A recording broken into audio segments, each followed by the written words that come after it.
नमस्कार, मैं हूं आपके साथ अनुराग मुस्कान।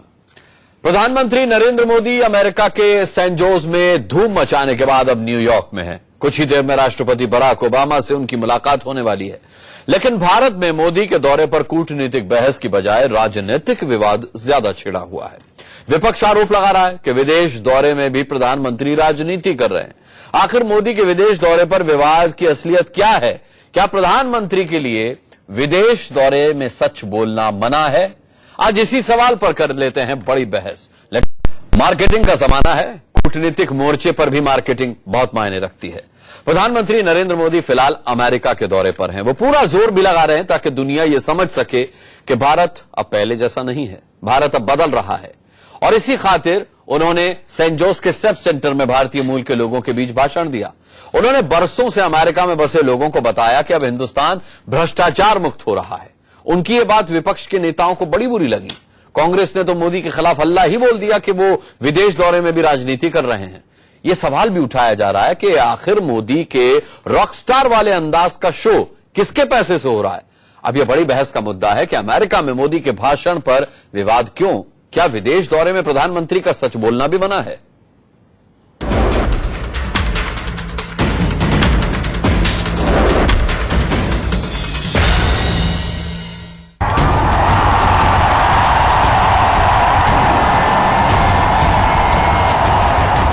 प्रधानमंत्री नरेंद्र मोदी का जादू एक बार फिर अमेरिका में सबके सिर चढ़कर बोला।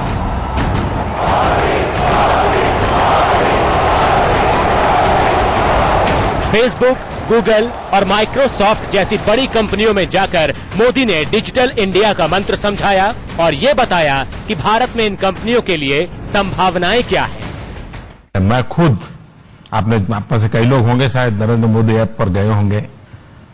मैं उसके कारण इतना कनेक्ट रहता हूं लोगों से, मुझे इतने फीडबैक मिलते हैं, मुझे इतना फायदा होता है।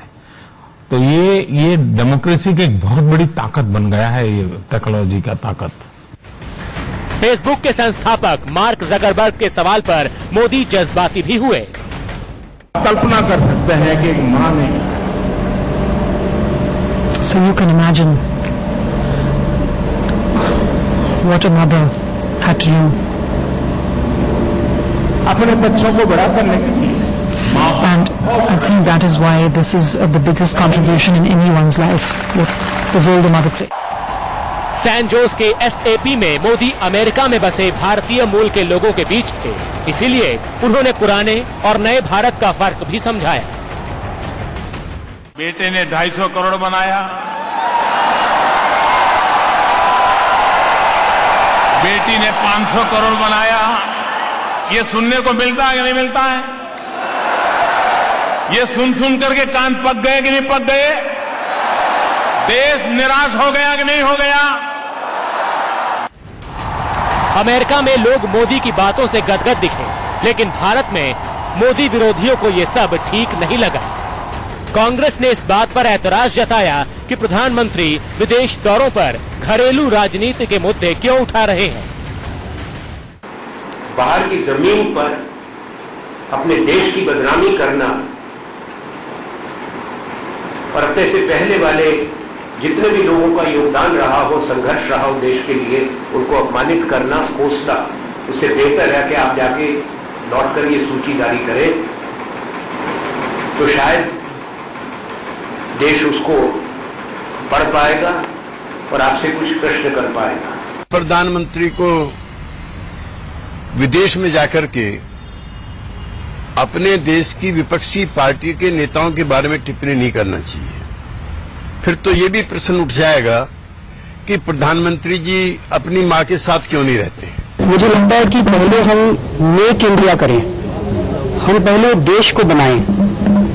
अगर हम देश को बना लेंगे तो मेक इन इंडिया तो अपने आप ही हो जाएगा। अब बड़ा सवाल ये है कि क्या प्रधानमंत्री मोदी ने अमेरिका में क्या वाकई ऐसा कुछ किया जिस पर राजनीतिक विवाद हो। जिस प्रकार से आनंद शर्मा जी, जो कि कांग्रेस के एक बड़े नेता हैं, उन्होंने मां को चौराहे में घसीटकर राजनीति करने की कोशिश की है, इससे छोटा, इससे ओछा और कुछ नहीं हो सकता है।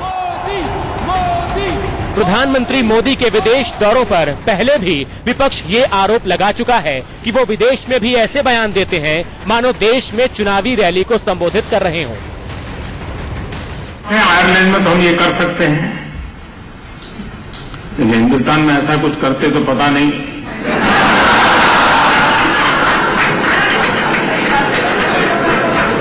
सेक्युलरिज्म पर सके सवालिया निशान खड़ा हो जाता है। लेकिन विरोध करने वाले ये नहीं बताते कि आखिर प्रधानमंत्री मोदी ने विदेश दौरों पर गलत क्या कहा। इसीलिए ये सवाल बड़ा हो गया है कि क्या प्रधानमंत्री का विदेश दौरे पर सच बोलना मना है। कैलिफोर्निया में शीतल राजपूत के साथ ब्यूरो रिपोर्ट, इंडिया न्यूज। आइए इस अहम मुद्दे पर चर्चा करते हैं। चर्चा में आज जो मेहमान हमारे साथ होंगे उसमें जीवीएल नरसिम्हा राव साहब हैं हमारे साथ, भारतीय जनता पार्टी के नेशनल स्पोक्स पर्सन। हमारे साथ पंकज गुप्ता होंगे, आम आदमी पार्टी के स्पोक्स पर्सन। रीता बहुगुणा जोशी हमारे साथ हैं, कांग्रेस स्पोक्स पर्सन। इसके अलावा यहाँ स्टूडियो में मेरे साथ फॉरेन अफेयर एक्सपर्ट एसडी मुनी साहब मौजूद हैं और एक्स डिप्लोमेट शिवशंकर मुखर्जी साहब मौजूद हैं। सभी का मैं बहुत बहुत स्वागत करता हूं बड़ी बहस में। और सबसे पहला सवाल रीता बहुगुणा जोशी आपसे मैं पूछना चाहूंगा कि अगर विदेश में जाकर प्रधानमंत्री सच बोल रहे हैं तो उसमें कैसी आपत्ति, क्या उनका सच बोलना भी मना है? देखिए, वो प्रधानमंत्री सिर्फ अपने लिए या अपनी पार्टी के लिए नहीं, पूरे देश के हैं। और ये बार बार सबने कहा है, विपक्ष हो, जो एनालिस्ट हो, विशेषज्ञों ने भी कहा है कि धरती पर जाकर देश के बाहर कभी भी अपने देश की बुराई नहीं करनी चाहिए। और ये जब भी जाते हैं ये हम लोगों को एम्बैरेस करते हैं देश को। एक बार कहा कि मुझसे पहले जितने भी भारतवर्ष में लोग पैदा हुए सोचते होंगे कि मैं भारत में क्यों पैदा हुआ। अब जाकर इन्होंने सबको एक लाइन में, हमारे पूरे लोकतंत्र को इन्होंने अपमानित कर दिया। जितने नेता हैं सबको कह दिया कि सब बेईमान है, उनका परिवार बेईमान है। और सिवाय और ये भी पूछा मुझ पे शिकायत है क्या? इनका अहम, इनका मैं इतना बड़ा है कि वो राष्ट्र से भी बड़ा हो जाता है, लोकतांत्रिक परंपराओं से भी बड़ा हो जाता है। और जो हमारे प्रधानमंत्रियों ने पिछले दिनों किया उसको नकारते हुए सिर्फ और सिर्फ अपने आप को भारत के रहनुमा के रूप में प्रस्तुत करने की इनकी जो ये इच्छा है और जो तरीका है, देखिए ये उचित नहीं है। आपकी आपत्ति क्या है? वो अपने आप को प्रस्तुत करते हैं अच्छे से, वो आपत्ति है, या मनमोहन सिंह के कामों को नजरअंदाज कर देते हैं, वो आपकी आपत्ति है? देखिए, वो चुनाव नहीं है कि आप चुनाव का भाषण दें और वोट लें। उन्होंने वहां जो आंकड़े प्रस्तुत किए गलत किए, जो तथ्य प्रस्तुत किए गलत किए। हम एक एक बात पर, एक एक इश्यू पे आपसे बात करेंगे। उन्होंने जीडीपी के मामले में गलत बोला, उन्होंने वहां पर जाकर हमारे जो एफडीआई है उसके बारे में गलत बोला, उन्होंने जाकर कितनी बड़ी इकोनॉमी है उसके आंकड़े गलत प्रस्तुत किए। उन्होंने यूएनएससी सिक्योरिटी काउंसिल में का जो पूरा इतिहास है, हमारा संघर्ष है, उसको भी गलत परिवेश में रखा। देखिए, जब प्रधानमंत्री बोलते हैं तो उनको ये ध्यान रखना चाहिए कि एक एक आंकड़े पर, एक एक वक्तव्य पर लोगों की निगाह है। और यहाँ विशेषज्ञों का जमाना है, गूगल का जमाना है, हर चीज उंगलियों पर कंप्यूटर में है। तो मैं ये कहना चाहती हूँ कि उन्होंने वहां जाकर कोई देश का सम्मान नहीं बढ़ाया। हाँ, वाहवाही लूटने की कोशिश की। किसमें आप अगर कह रहे हैं कि आंकड़ों के मामले में प्रधानमंत्री झूठ बोलते हैं तो ट्रांसपेरेंसी इंटरनेशनल की एक सुनिए ट्रांसपेरेंसी इंटरनेशनल के एक आंकड़े का उन्होंने उल्लेख किया था। मेरे पास आंकड़ा कि 2012 में भ्रष्टाचार के मामले में भारत का स्कोर 36 था, 2014 में घटकर वो 38 रह गया, सुधार आया उसमें। अगर प्रधानमंत्री ने यह आंकड़ा प्रस्तुत किया कि भ्रष्टाचार अब कम हो रहा है तो इसमें आपको कैसी आपत्ति? ये आंकड़ा तो गलत नहीं था। आंकड़े गलत है, मैं आपको बताती हूँ। उनका ये आंकड़ा कि हमारा जीडीपी 8 ट्रिलियन है, गलत है, क्योंकि वो पीपीपी के मॉडल पे बता रहे हैं, उसके असेसमेंट पे बता रहे हैं, जबकि हमारी इकोनॉमी कुल 2.5 ट्रिलियन के आसपास है। तो ये कहने की बात है कि गलत आपने कह दिया कि इतना एफडीआई आया, 40% अधिक आया, बिल्कुल गलत है। 2011 में हम लोगों के यहाँ 44 बिलियन डॉलर आया और 2015 में 41 बिलियन डॉलर आया, जबकि इतना बुरा हाल उस समय था। वो भी आंकड़ा गलत है। 22% का इजाफा 13 से हुआ है, आपने कह दिया कि 40%, इतना कभी हुआ ही नहीं। अरे 2011 का आप आंकड़ा नहीं पार कर पाए, जबकि हम लोग इतना विश्व मंदी के दौर से गुजर रहे थे। ठीक है। तो एक प्रधानमंत्री को ये याद रखना चाहिए कि वो अकेले भारत की नीति तरीके, कितनी संस्थाएं, कितनी नीतियां उदारीकरण की नीति हो, एक मजबूत अर्थव्यवस्था हो, ये सब यूपीए की सरकार ने दिया। कांग्रेस की क्या नहीं, किसी प्रधानमंत्री ने कुछ किया? ठीक है रीता जी, ठीक है रीता जी, मेरा ख्याल से जीवीएल नरसिम्हा राव साहब पर जवाब देने का प्रेशर बढ़ता जा रहा है, जितना ज्यादा आप बोलती जा रही हैं। मैं अब उन्हें मौका देता हूं। जीवीएल नरसिम्हा राव साहब, क्यों झूठ बोलते हैं हमारे प्रधानमंत्री, क्यों गलत तथ्य प्रस्तुत करते हैं हमारे प्रधानमंत्री? साफ तौर पर कांग्रेस का आरोप है और सवाल भी। अनुराग जी, हमारे ऊपर किसी प्रकार की दबाव नहीं है। हम सिर्फ इस कांग्रेस पार्टी की और उनके परिवार की बौखलाहट देख रहे हैं। वो जिस प्रकार प्रधानमंत्री जो लोकप्रिय, हर दिन उनकी लोकप्रियता बढ़ती जा रही है, विश्व में एक बड़े तथ्यों के साथ रीता जी ने अपनी बात रखी है। मैं चाहूंगा तथ्यों के ही आधार पर उनको जवाब भी दिया जाए। मैं चाहूंगा तथ्यों के आधार पर, एफडीआई, जीडीपी, इनको लेकर के उन्होंने जो आंकड़े रखे हैं उन पर जवाब दीजिए।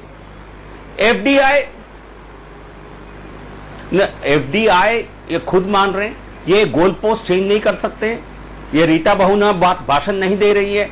2014 के 13 के तुलना में, 13-14 के तुलना में 14-15 में एफडीआई बढ़ा है। ये सरकार की आंकड़े हैं, ये कोई इसमें कोई गलत जानकारी नहीं है। यदि वो 2011 से कंपेयर करना चाहते हैं तो वो अपना अलग विश्लेषण करें, लेकिन पिछले साल के तुलना में आप सुन लीजिए। मैंने आपके झूठ को बहुत देर तक सुनता रहा, आप भी सुन लीजिए। आपके झूठों को हम जब उस पर पर्दाफाश करेंगे, सुन लीजिएगा थोड़ा। इसलिए मुझे लगता है कांग्रेस पार्टी एक तरफ बौखला गई है। एफडीआई बढ़ा है, खुद मानते हैं। एफडीआई 40% बढ़ा है, हमारे दावा है, ये सरकार की आंकड़े है। आप क्लैरिफिकेशन मांग सकते हैं, आप कह सकते हैं रेफरेंस पीरियड क्या है आपके लिए। आप समझ रहे हैं 2014 और 13 और कौन से महीने या फाइनेंशियल ईयर 2014-15 की 13-14 से कंपेयर कर रहे हैं, क्योंकि हम सत्ता में आए आपके निकलने के बाद, मई तक आप सत्ता में बने रहे।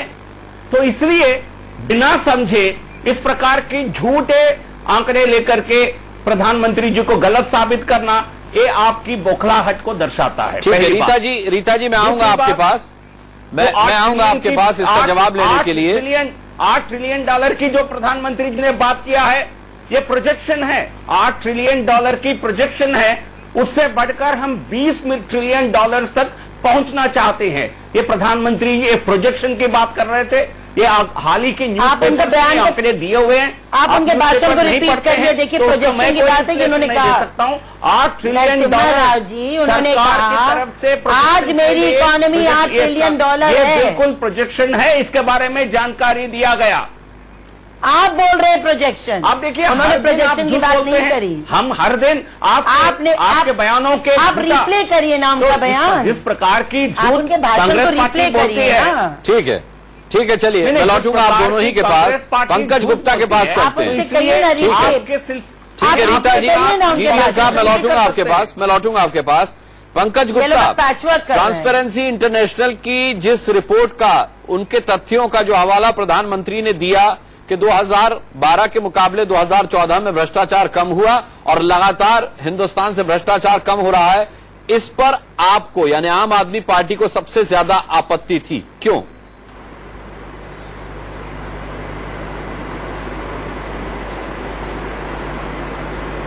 आम आदमी पार्टी का मानना है कि इस समय प्रधानमंत्री जी जिस भी वजह से इतने बार विदेश जा रहे हैं, मेक इन इंडिया का इतना प्रचार कर रहे हैं, लेकिन जो सबसे बड़ी जरूरत है आज हिंदुस्तान की, हमारे देश की, कि हिंदुस्तान का इंफ्रास्ट्रक्चर क्या मांगता है, यहाँ की शिक्षा प्रणाली आज क्या मांग रही है, यहाँ की स्वास्थ्य प्रणाली क्या मांग रही है, उसके ऊपर कहीं कोई ध्यान नहीं है। हम एक तरफ एक प्रोडक्ट बेचने की कोशिश कर रहे हैं, हिंदुस्तान को एज अ प्रोडक्ट हम बेचने की कोशिश कर रहे हैं, बड़े बड़े निवेशकों से आवेदन कर रहे हैं कि वो हमारे पास आए, लेकिन सबसे बड़ी समस्या है कि हम जो प्रोडक्ट बेचना चाहते हैं वो अभी प्रोडक्ट हमारे पास रेडी ही नहीं है। मेरा तो ये मानना है कि अभी तक हमने उसकी प्लानिंग ही नहीं शुरू की है कि वो प्रोडक्ट बनेगा कैसे, वहां तक पहुंचने के लिए हमें किस किस कदम को उठाने की जरूरत है, और यही हमारा सबसे बड़ा मुद्दा है। आज हम कुछ आंकड़ों के बेसिस पे जाकर बात करके हम इस पूरे मुद्दे को बहलाने की कोशिश करेंगे। जी। हमारा जो सबसे बड़ा सवाल है कि आज जो बेसिक इंडस्ट्रीज के लिए जो रिक्वायरमेंट्स है उसके लिए हम क्या कर रहे हैं, क्या हमने वो इंफ्रास्ट्रक्चर तैयार किया। अगर वो इंफ्रास्ट्रक्चर तैयार हो गया तो हम जरूर जाएं। मेरा मानना है कि तब ये सारी इंडस्ट्रीज खुद ब खुद हमारे पास आएंगी और हमारे पास अपना बिजनेस करने के लिए इच्छा जताएंगी। हमें उस माहौल को पैदा करने की आज जरूरत है, यही हमारा कहना है। ठीक है, मुझे लगता है वक्त भी दिया जाना चाहिए और जिस तरीके के माहौल की आप बात कर रहे हैं, आप अपने आम आदमी पार्टी वाले चश्मे से अगर न देखें, देशवासी के चश्मे से देखें, तो शायद आप भी मानेंगे कि कहीं ना कहीं वो माहौल बना ही रहे हैं प्रधानमंत्री, क्योंकि मेक इंडिया और मेक इन इंडिया साइमल्टेनियसली चलने वाली दो चीजें हैं। जब मेक इन इंडिया होगा तो मेक इंडिया अपने आप होगा। बहरहाल शिवशंकर मुखर्जी साहब, मैं आपसे ये पूछना चाहूंगा कि तमाम विवादों के बीच, जिस तरीके के राजनीतिक बयानबाजी और विवाद होते रहते हैं, उसके बीच क्या पीएम की इस विजिट का आपको कोई कूटनीतिक फायदा होता हुआ भी नजर आ रहा है? बिल्कुल फायदा होते हुए नजर आ रहा है। अगर आप एनालाइज करना चाहें कि विजिट के रिजल्ट क्या हुए हैं, आउटकम क्या हुआ है, तो ये देखना पड़ेगा कि किस उद्देश्य से ये विजिट हुआ है और इसका नतीजा क्या हुआ है। और इसमें न आंकड़े मदद करेंगे, न कि कोई शॉपिंग लिस्ट जो लेके गए थे प्रधानमंत्री और वापस क्या लेके आए हैं।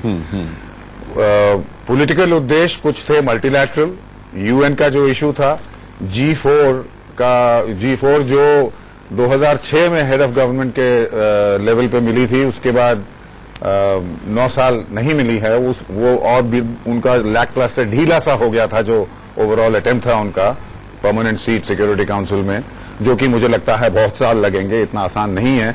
फिर भी उसको एनर्जाइज करना वो हुआ।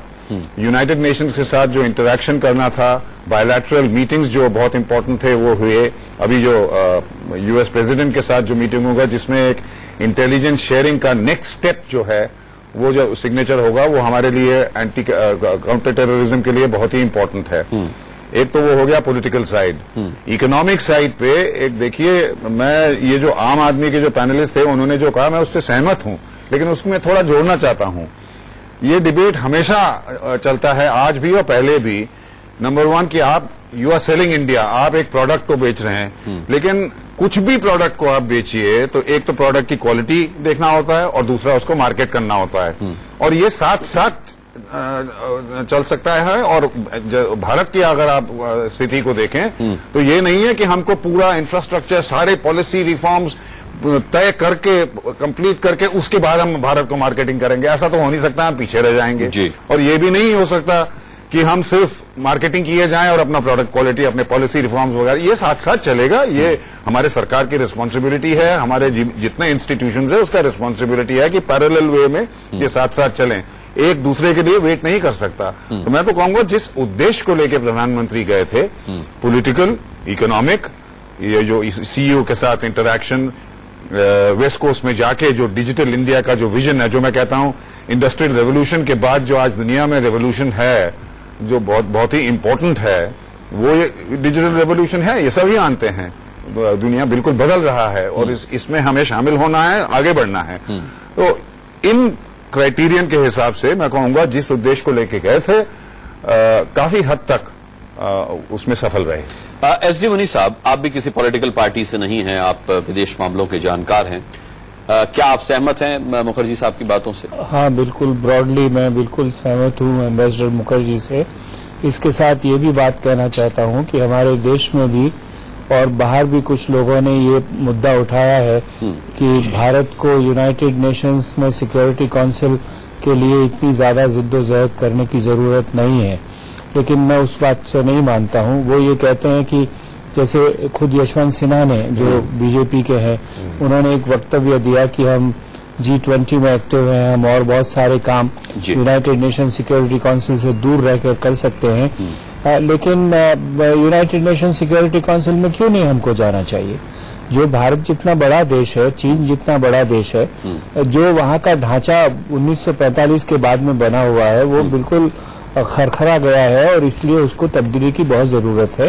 और इसलिए प्रधानमंत्री ने जो रीएक्टिवेट किया है G4 को, मुझे याद है क्योंकि मैं भी एक विशेष दूत के रूप में भेजा गया था 2005-2006 में, जब हमने एक्टिवेट किया था। और उसके साथ साथ जो बड़ी बात है कि छोटे छोटे देशों के, पैसिफिक आइलैंड्स के बहुत सारे देशों से प्रधानमंत्री मिले हैं, उनका समर्थन लिया है और उससे जनरल असेंबली में जो अगर इन चारों देशों में, मुझे ये कहना नहीं चाहिए, चारों देशों में अगर सबसे ज्यादा सपोर्ट किसी को है तो वो भारत को है सिक्योरिटी काउंसिल के लिए।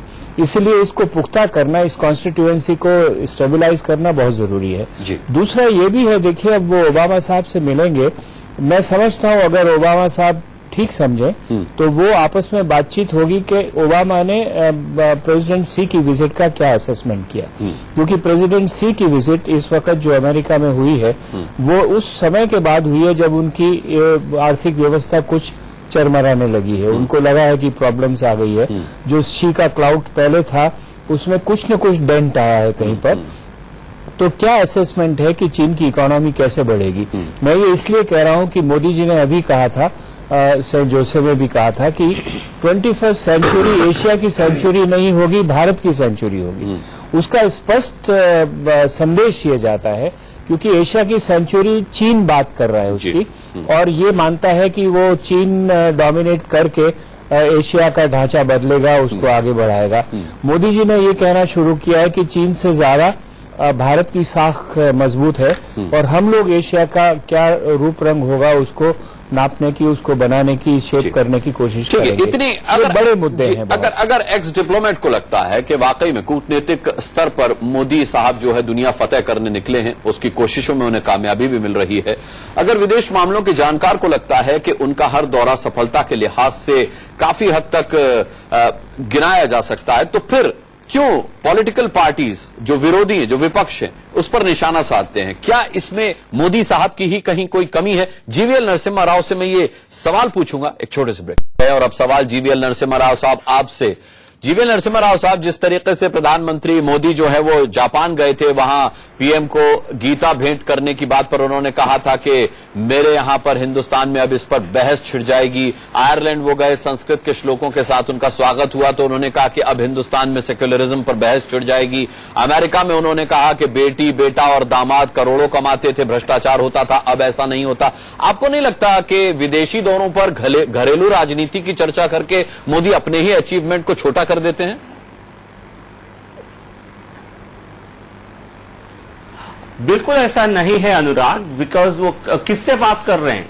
जब विदेश दौरे पर जाते हैं और जो मूल भारत के निवासी से वो रूबरू होते हैं, उनके समक्ष मौजूद होते हैं, तो क्या भारत के विषय के बारे में नहीं बात करेंगे? क्या किसी और देश के बारे में बात करेंगे? क्या उन्होंने भारत की इंटरनल पॉलिटिक्स, घरेलू राजनीति पर क्या उन्होंने किसी दूसरे देश के पत्रकारों से बात किया है? क्या किसी दूसरे विदेश की किसी संसद में जाकर के ऐसा कोई बयान दिया है? लेकिन उस पर यहाँ है, लेकिन नहीं, सुनिए जीवीएल नरसिम्हा राव साहब, बात उनकी उपलब्धियों पर होनी चाहिए थी, लेकिन बात यहाँ रॉबर्ट वाड्रा पर छिड़ जाती है, क्योंकि वो कहते हैं दामाद जी का नाम जब वो ले देते हैं, जिस तरीके के वो बयान वहां पर देते हैं, चर्चा यहां होनी चाहिए उनके अचीवमेंट्स पर, उनके विदेश दौरों पर, दो देशों के बीच क्या करार हुए उस पर, लेकिन चर्चा शुरू हो जाती है इन मुद्दों पर। जब भारत, मूल भारत के निवासी से बात करेंगे कि भारत के विषय उसमें एक प्राथमिकता उनको मिलेगी, ये स्वाभाविक है, इसमें कोई सरप्राइजिंग बात नहीं। वो ओबामा से उनकी क्या बायलैटरल विजिट में क्या बात होगी, इसकी ये कोई जानकारी देने के लिए नहीं गए हैं कैलिफोर्निया और सैन होज में। वहां उनसे मतलब मुझे लगता है बिहार इलेक्शंस का जिम्मा उन्होंने अमेरिका में भी संभाल रखा है, डिजिटल इंडिया को लेकर। नहीं, डिजिटल इंडिया के बारे में उन्होंने अपनी मोस्टली 99% उन्होंने जो बात की है, जनधन के बारे में बात की है, किस प्रकार उन पर कोई भ्रष्टाचार, किसी प्रकार की आरोप नहीं है, एक मॉडल जीवन वो कैसे जीते हैं उसके बारे में उन्होंने बताया है। क्या कांग्रेस पार्टी के पास ये हिम्मत है कुछ उनके पर्सनल कॉन्डक्ट पर, उनके पॉलिटिकल उनके बैकग्राउंड पर किसी प्रकार की सवाल उठाने की? जब किसी प्रकार की भ्रष्टाचार की बात आती है, क्या लाखों करोड़ों रुपए कांग्रेस के कार्यकाल में स्कैम्स में 12 लाख करोड़ इस देश ने गंवाया है? या कांग्रेस इसके लिए जिम्मेदार नहीं है? क्या जनता ने कांग्रेस पार्टी के खिलाफ वोट इस कारण नहीं दिया है? हर बार जब परिवार की बात आती है, कांग्रेस पार्टी क्यों समझते हैं वो केवल वही एक परिवार है? जो पूरी तरह मैं पूछ लेता हूँ रीता बहुगुणा जोशी जी से मैं पूछ लेता हूँ, रीता जी आप में हिम्मत है क्या जिस हिम्मत की बात जीवीएल नरसिम्हा राव साहब कर रहे हैं? अरे मार्क जुकरबर्ग ने अपनी फैमिली से मिलाया, उसकी अहमियत बताई, मोदी साहब से उनके संघर्षों की बात पूछी, मोदी साहब को अपने मां के संघर्षों की कहानी याद आई और उनकी आंखों से आंसू गिर गए। इस पर आपको राजनीति करने की क्या जरूरत है? रीता जी। नरसिम्हा राव जी मुझसे कह रहे हैं पर खुद बौखलाए हुए हैं, क्यों क्या सच्चाई का सामना उनको करना पड़ रहा है। मैं फिर आपसे कहती हूँ, आपने कहा वो नाटकीय अंदाज उनका हमेशा रहा है। जहां तक भ्रष्टाचार का प्रश्न है, अपने देश की धरती पर उनके 16 महीने के कार्यकाल में व्यापम घोटाले का इतना बड़ा चला, महीनों चला चर्चा, एक शब्द प्रधानमंत्री नहीं बोले। 44-45 लोग मरे, 1 लाख करोड़ का घोटाला है। फिर राजस्थान में उनकी मुख्यमंत्री ने काले धन को लूट करके सबका उनके विदेश दौरों से क्या लेना लगाया, प्रधानमंत्री नहीं बोले। अरे प्रधानमंत्री अपने भ्रष्टाचार के बारे में क्यों नहीं बोले? हम लोग देश की राजनीति पर चर्चा करने नहीं बैठे। प्रधानमंत्री के विदेश दौरों को विपक्ष जिस तरीके से टारगेट करता है वो आज का विषय है। व्यापम से वसुंधरा राजे से विदेश दौरे का क्या लेना देना?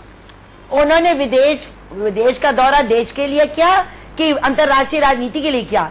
संयुक्त राष्ट्र संघ में सुरक्षा परिषद में भारत का स्थान हो, 2007 से कांग्रेस ने कितना यूपीए ने कोशिश करी, और रूस, फ्रांस, ग्रेट ब्रिटेन सब हमारे साथ, चीन चुप था, कुछ नहीं बोल रहा था। लेकिन आज इन्होंने 16 महीने में रूस ने खुलकर हमारा विरोध शुरू कर दिया है कि हमें सीट नहीं होनी चाहिए। चीन हमारा खुलकर विरोध कर रहा है। पहले तो ये बताएं कि जो उपलब्धि यूपीए की थी कि वो रूस को साथ ले आया, चीन शांत था, अब फ्रांस, ग्रेट ब्रिटेन था, आज वो अलग क्यों हो गए? और माता जी की आप बात कर रहे हैं, मैं भी माँ हूँ। अगर मैं बर्तन साफ करके अपने बच्चे को कठिनाई से पालती तो ये तो आशा करती कि जब मेरा बच्चा समर्थ होगा तो कम से कम मेरी कुछ सेवा करेगा, धन जन से नहीं करेगा। व्यक्ति माँ को धन नहीं चाहिए। 13 साल आप मुख्यमंत्री रहे, उसी शहर में रहे, अपनी माँ को एक दिन अपने घर नहीं ले गए। आप 2 घंटे के लिए फोटो अपॉर्चुनिटी के लिए, फोटो खिंचाने के लिए प्रधानमंत्री के बाद इस तरह के पर्सनल अटैक का क्या मतलब है? रीता जी, इस तरह के पर्सनल अटैक का क्या मतलब? अपनी माँ ये बताइए करके आप क्या मैसेज देना चाहती हैं कि वो अपनी माँ को साथ नहीं रखते या केवल फोटो क्रेडिट के लिए वो अपनी माँ के साथ फोटो खिंचाते हैं? इन सब चीजों का देश की अर्थव्यवस्था से क्या लेना देना, देश के विकास से क्या लेना? कोई माँ ऐसी नहीं होगी जो अपने बच्चे का प्यार को प्यार न करती हो। उन्होंने इतना परिश्रम किया। राहुल गांधी भी तो अलग बंगले में रहते हैं, वो भी कौन से सोनिया गांधी के साथ रहते हैं? राहुल जी भी तो अलग बंगले में रहते हैं, दोनों का एड्रेस अलग है, सोनिया जी का एड्रेस अलग है, राहुल जी का एड्रेस अलग है। आप हमें बोलने नहीं। परिवार रोज शाम को साथ खाना खाता है, अनुराग रोज शाम को साथ। उससे देश के विकास पे क्या असर पड़ जाएगा? परिवार अगर एक साथ खाना नहीं खाएगा तो? कौन से साधु संत का आपने रोल निभाया? आप तो ऐश और आराम में रहे। 13 साल आप मुख्यमंत्री रहे। आप ना तो प्लेन, चार्टर्ड प्लेन में आप चलते थे, लग्जरी प्लेन आप बुक करते थे, स्टेट प्लेन में नहीं चलते थे।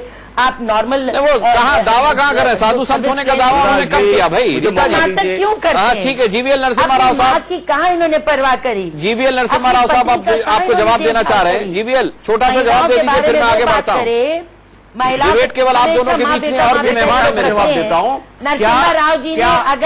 नरसिम्हा राव जी ने अगर सोनिया जी और राहुल जी का नाम ना लिया कांग्रेस पार्टी, तो मैं भी उनकी पत्नी का नाम यशोदा बहन को 2 बार आरटीआई करनी पड़ी। हाँ, आरटीआई 2 बार यशोदा बहन को करनी पड़ी और उनको आज तक जवाब नहीं मिला है।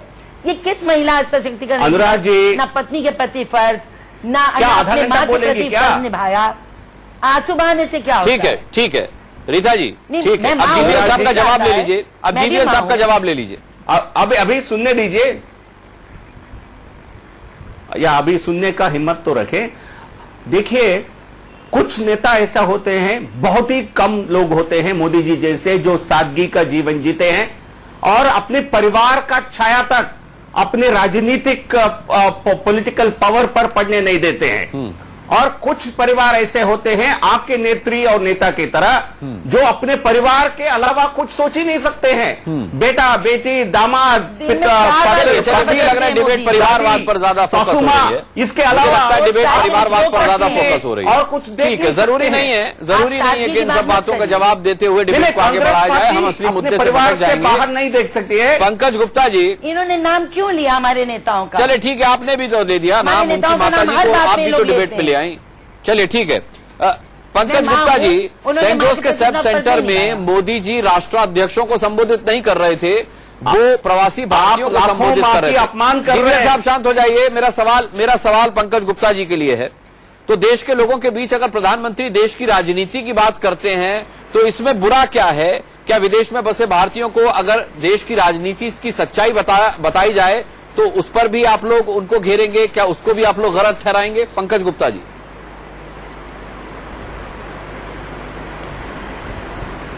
नहीं, बिल्कुल नहीं। मुझे नहीं लगता कि सच्चाई बोलने में कोई भी समस्या है, लेकिन सच्चाई अधूरी नहीं होनी चाहिए।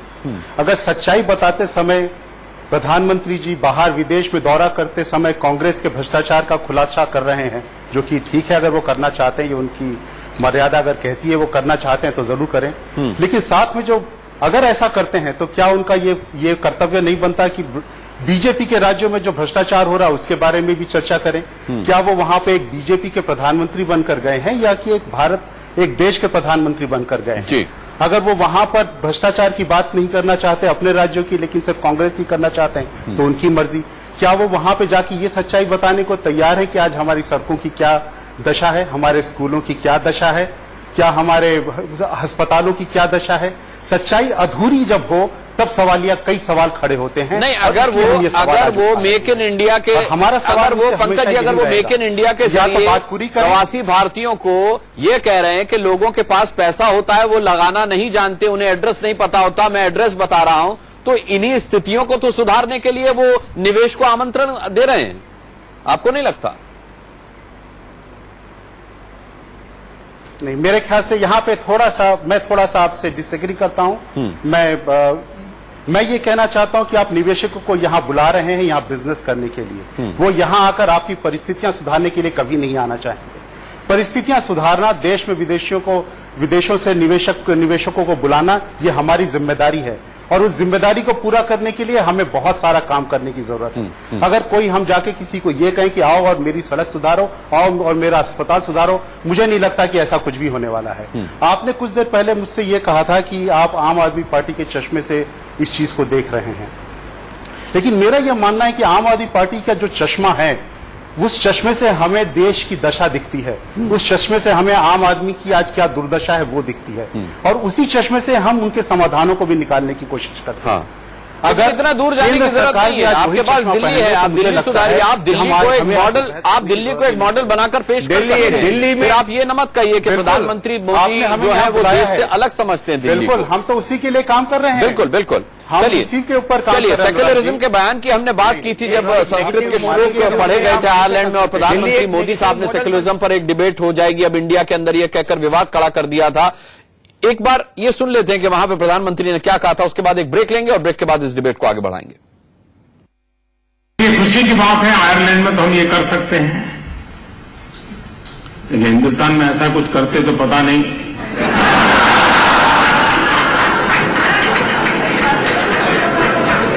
सेक्युलरिज्म पर सके सवालिया निशान खड़ा हो जाता है।